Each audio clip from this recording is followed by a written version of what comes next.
रोजे खत्म होते हैं तो ईद का दिन आ जाता है, तो सारे बच्चों, एक उनमें लड़का होता है हमीद, जो कि 5-6 साल का होता है। वो बहुत छोटा होता है, बहुत दुबला पतला होता है। तो के साथ मिलके वो चला जाता है मेला देखने के लिए, गाँव से बाहर शहर में। तो यहाँ पर हमीद के पास थे सिर्फ 3 पैसे। उसे ये पता था कि वो ज़्यादा कुछ भी नहीं खरीद सकता। फिर क्या होता है कि वो बच्चे झूले झूलने पर जाते हैं, कोई चक्की वाले पे झूलता है, कोई दूसरे झूले पे घूमता है। फिर उसके बाद वो लोग खिलौने लेने जाते हैं, खिलौने में कोई सिपाही खरीदता है, तरीके से खरीदते हैं। पर हमीद दूर खड़ा हुआ देखता रहता है, क्योंकि उसके पास सिर्फ 3 पैसे होते हैं। वो सोचता है मैं इन खिलौनों का क्या करूंगा, वो खिलौने नहीं खरीदता। उसके बाद फिर मिठाई की बारी आती है, तो कोई रेवड़ी खाता है, कोई गुलाब जामुन खाता है, पर हमीद कुछ नहीं खा पाता, क्योंकि हमीद के पास इतने पैसे नहीं होते।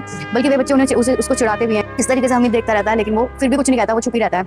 उसके बाद वो एक लोहे की दुकान पे चिमटे मिल रहे होते हैं। तो वो ये देखता है कि जो उसकी दादी होती है उसके हाथ जल जाते हैं बार बार। तो वो सोचता है कि क्यों ना मैं एक लोहे का चिमटा ले लूँ। अब हमीद के पास 3 पैसे होते हैं, तो वो पूछता है उस चिमटे वाले से कि ये चिमटा कितने का है। तो वो दुकानदार देखता है कि इस छोटे बच्चे के पास आसपास कोई बड़ा नहीं खड़ा है, शायद ये मतलब ऐसे ही आ गया है बस देखने के लिए, परेशान करने के लिए। तो वो कहता है कि ये चिमटे बिकाऊ नहीं है। तो वो कहता है कि तुम बताओ कितने पैसे के हैं, मैं खरीद लूंगा। तो वो चिमटे वाला कहता है 6 पैसे के हैं। अब हमीद का दिल बैठ जाता है, वो सोचता है 6 पैसे में तो मैं ले ही नहीं पाऊंगा। वो कहता है अच्छा ठीक ठीक लगाओ। तो वो बोलते हैं 5 पैसे।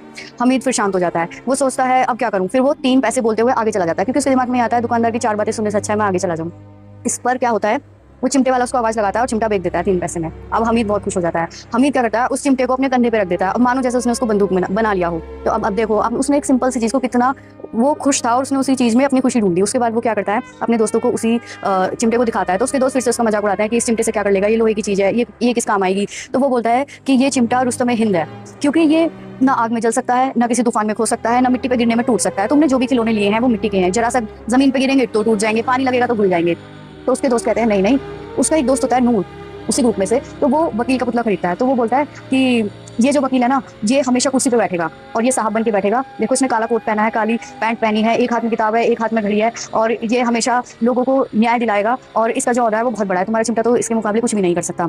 तो फिर हमीद बोलता है कि तुम्हारे वकील को तो ये चिमटा 1 मिनट में धराशायी कर देगा। जैसे ये चिमटा इस वकील की गर्दन पे पड़ेगा ना, तो ये वकील टूट जाएगा और इसका कानून इसके हाथ में आ जाएगा। तो ये बात इसका कोई मीनिंग तो नहीं निकलता कि इसका कानून इसके हाथ में आ जाएगा, पर सारे दोस्त इस डायलॉग से बड़ा खुश हो जाते हैं और उनको बड़ा अलग लगता है, कानून हाथ में आ गया।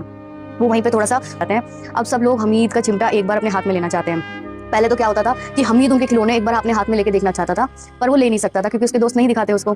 लेकिन अब हमीद ने ऐसी सिचुएशन बना दी कि अब हमीद के चिमटे को सब अपने हाथ में लेके देखना चाहते हैं। अब सारे ही दोस्त क्योंकि उस चिमटे से बड़ा इंप्रेस हो चुके थे, तो बारी बारी से हमीद का चिमटा सभी दोस्तों के हाथ में जाता है और सभी दोस्तों के जो खिलौने होते हैं वो हमीद के हाथ में जाते हैं। दोस्त ये भी मानते हैं कि हमारे खिलौने तो मिट्टी के हैं, टूट ही जाएंगे, लेकिन हमीद का चिमटा तो आग में तूफान में कभी खराब ही नहीं होगा। और इसे सभी दोस्त घर पहुंचते हैं। उसके बाद हमीद आता था, इसलिए इस पर उसकी दादी को बहुत ज्यादा उस पर स्नेह आ जाता है। उसकी दादी उसे गले से लगा लेती है। फिर क्या होता है, ये हमें ये सीखने के लिए मिलता है कि कोई इंसान अपनी छोटी सी भी चीज को स्पेशल बना सकता है, और ये हमारे ऊपर है कि हम उसे कैसे दिखाते हैं। Thank you.